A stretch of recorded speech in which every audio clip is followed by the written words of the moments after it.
There's been a lot happening on Twitter and in the world recently, so let's jump right into the latest trending events. Tim Pool, the Timcast IRL podcaster, shook up the White House briefing room, blasting the media for calling Kilmar Abrigo Garcia a Maryland man.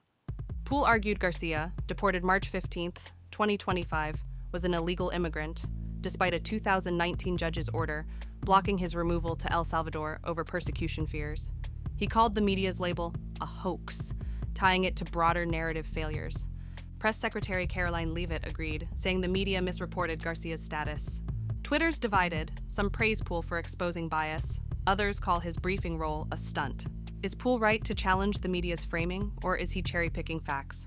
Should voices like his be in the briefing room?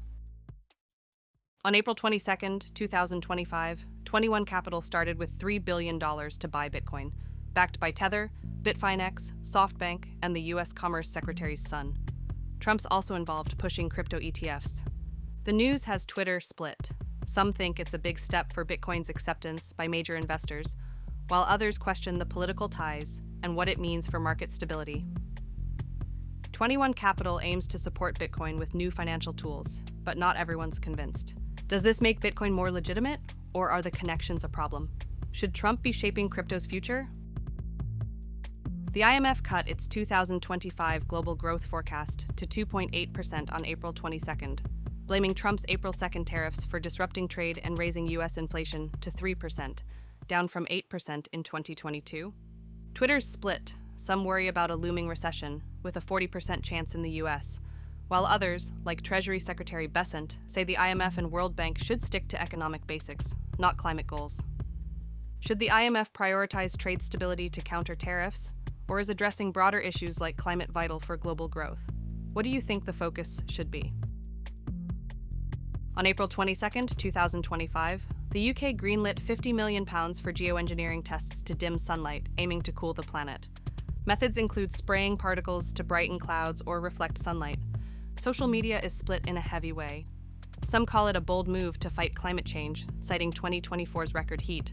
Others warn of side effects like altered weather or a termination shock if stopped abruptly. Should the UK push forward with these sunlight-blocking experiments to curb warming, or are the risks of tampering with nature too high? What's the smarter play here? Didn't Mr. Burns block out the sun in The Simpsons? It seems like we should stop giving the ability for satire to be real. On April 23, 2025, Illinois Senator Dick Durbin announced he's retiring in 2026, ending 44 years in Congress. Social media's split. Some celebrate his DREAM Act and Ketanji Brown Jackson's Supreme Court confirmation, calling him a champion for Illinois. Others criticize his long tenure, blaming him for open borders and the fentanyl crisis. With a crowded Democratic primary ahead, should Durbin be seen as a trailblazer for justice, or a career politician who stayed too long? What's his true legacy in the Senate? In 2020, PPP loans gave $1.2 trillion to businesses.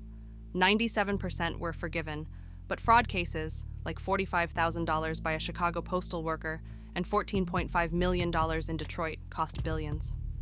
On April 21, 2025, the Education Department said student loan collections resume May 5th, targeting 5 million defaulted borrowers, with 40% of seniors already in default.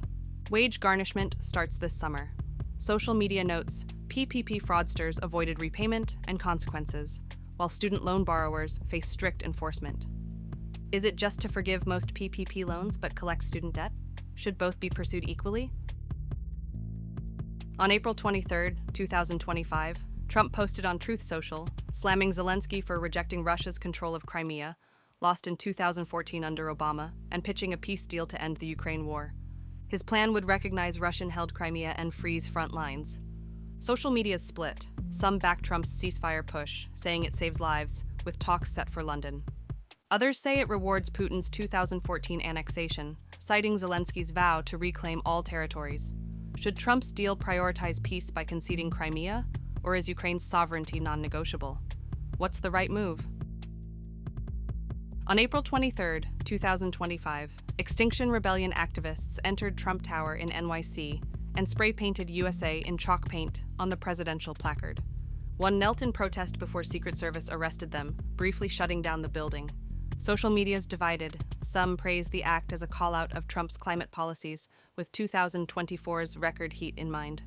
Others say it's vandalism, noting chalk's easy removal, but disruption's cost. Should climate protests target private property like Trump Tower, or do they undermine the cause with illegal acts? What's the line between activism and crime? How do you feel about past highway blocking and the like? On April 23, 2025, Pete Buttigieg went on Andrew Schultz's Flagrant podcast, a MAGA-leaning show, and broke down Trump's failed promises, like the border wall, while touting Biden's infrastructure law. Schultz called him a secret weapon. Social media's divided. Some praise Buttigieg for reaching conservative listeners, noting his 2-minute pitch swayed Schultz on government research.